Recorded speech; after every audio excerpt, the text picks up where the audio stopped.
साथियों नमस्कार। मैं हिमांशु भार्गव आपके बीच में।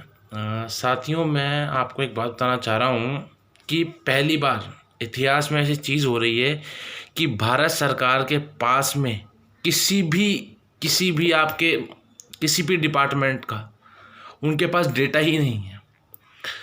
जिस तरीके से विपक्ष ने उनसे ये पूछा कि इस लॉकडाउन के अंदर कितने मजदूर, प्रवासी मजदूर अपने घर चले गए, माननीय जो भी उसके मंत्री महोदय हैं उनके पास भी इसका वो नहीं है। कितने लोगों की जॉब गई। दूसरी बात, हम जॉब पे आए, विपक्ष उन्होंने पूछा कि जॉब पे कितने लोगों की जॉब इस कोरोना काल में गई।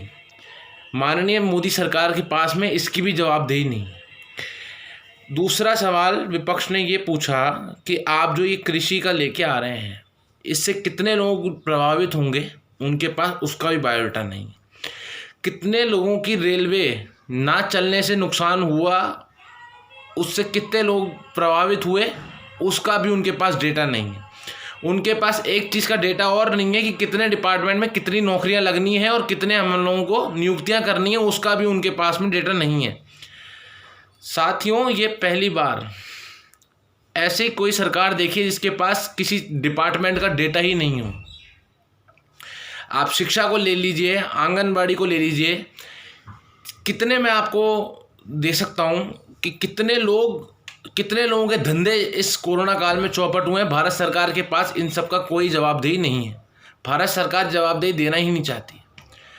साथियों, जिस तरीके से विपक्ष एक किसानों का मुद्दा, एक आपकी जॉब्स का मुद्दा, एक आपकी जो अर्थव्यवस्था डगमगाई है उसका मुद्दा जिस तरीके से उठा रहा है, साथियों कांग्रेस पार्टी ने आने वाले कुछ दिनों में, अक्टूबर का पूरा महीना और कुछ सितंबर के दिनों में, सारे प्रदेश कांग्रेस के जो ऑफिसेज हैं वहाँ पे और आपके जो जहाँ विधानसभा के अंदर वो हैं ब्लॉक कार्यक्रम, वहाँ रखे हैं।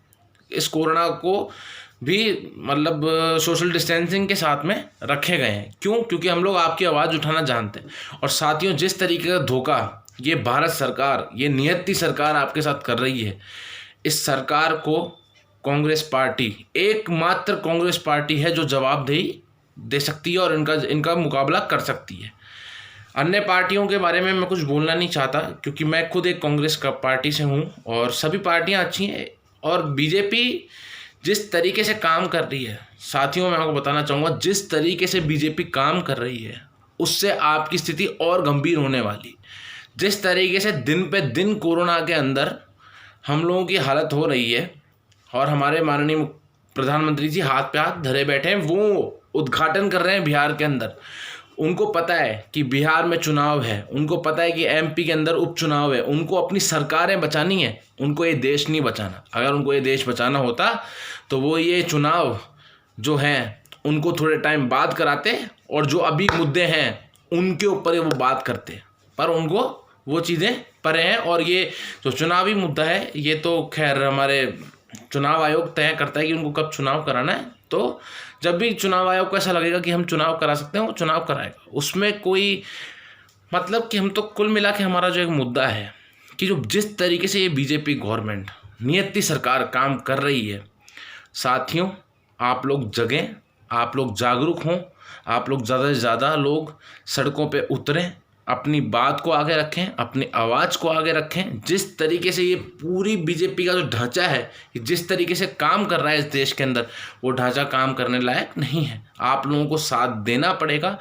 और ज़्यादा से ज़्यादा जो भी आपके मुद्दे हैं, भाई आज हमको और मुद्दों पे बात नहीं करनी है, हमको मैं आपको मुद्दे गिना देता हूँ कि हमको किन मुद्दों पे प्रधानमंत्री जी का जवाब चाहिए। हमको किसान के ऊपर प्रधानमंत्री जी का जवाब चाहिए, हमारे को जीडीपी पे प्रधानमंत्री जी का जवाब चाहिए, जीएसटी पे चाहिए, हमारे को रेलवे पे चाहिए, हमारे को नौकरी पे चाहिए, हमारा युवा त्रस्त हो रहा है उस पर चाहिए, एजुकेशन पे चाहिए। जिस तरीके से इन्होंने सारे मैंने आपको गिना दिए, जिस तरीके से फाइनेंस मिनिस्ट्री को लेके जिस तरीके को इन्होंने स्टेट सरकारों को जो जिस तरीके से जीएसटी का पैसा नहीं दिया है, आप देख रहे हैं साथियों कि किस तरीके से ये सरकार राज्य सरकारों के साथ, जहां कांग्रेस की शासन सरकारें हैं वहां किस तरीके का ये आप देख रहे हो कि किस तरीके से बंटवारा करके रख रखा है इन्होंने। क्योंकि इनको तो भारत कांग्रेस मुक्त भारत बनाना है, वो ये कभी ज़िंदगी में कर नहीं पाएंगे। और साथियों, मैं आपको एक बात और कहना चाहूँगा कि आने वाले कुछ दिनों के अंदर मैं भी एक इस किसान और युवा को लेके एक मेरे वार्ड के अंदर मैं एक रैली रखने जा रहा हूँ सोशल डिस्टेंसिंग के साथ में। मैं मेरे साथी जिस तरीके से आप लोगों के साथ जो हो रहा है उसको लेके सड़कों पे उतरेंगे।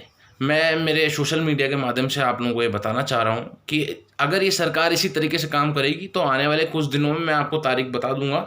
कुछ हमारे युवा नेता और हमारे जो और बड़े नेता हैं उनको भी हम उस रैली के अंदर बुलाने की कोशिश करेंगे। ज़्यादा से ज़्यादा छोटी सी रैली रखेंगे, ज़्यादा बड़ी नहीं, सोशल डिस्टेंसिंग के साथ में हम जो ये मुद्दे एक मोदी सरकार जिस तरीके से मान नहीं रही है उसके खिलाफ हम जन आंदोलन करेंगे। और ये हमारी एक प्राथमिकता है कि आप लोगों के खिलाफ जो आपकी आवाज़ दबाई जा रही है उस आवाज़ को हम आपके उठाएं। मैं आपका नेता हिमांशु भार्गव बस आपसे यही प्रार्थना करना चाहता हूं, ज़्यादा से ज़्यादा कांग्रेस पार्टी को सपोर्ट करें और अगर आपके भी कोई मुद्दे हैं तो आप मुझे बताएं। और जिस तरीके से आप राजस्थान के अंदर देख रहे हैं कि माननीय उप मुख्यमंत्री जी जिस तरीके से युवाओं के लिए काम करते हैं और जिस तरीके से माननीय मुख्यमंत्री महोदय ने जिस तरीके से नौकरी यहाँ दी है और जिस तरीके से आज उनका एक वो जयपुर का पूरे राजस्थान का सबसे बड़ा सपना था कि हमारी मेट्रो चालू हो, तो आज वो मेट्रो का सेकंड फेज़ भी चालू हो गया है साथियों। तो देखिएगा, ये कांग्रेस की सरकार राजस्थान के अंदर बहुत तगड़ी तरीके से काम कर रही है और आपकी सारी उम्मीदों पे खड़े होकर दिखाएगी ये सरकार। धन्यवाद साथियों, जय हिंद।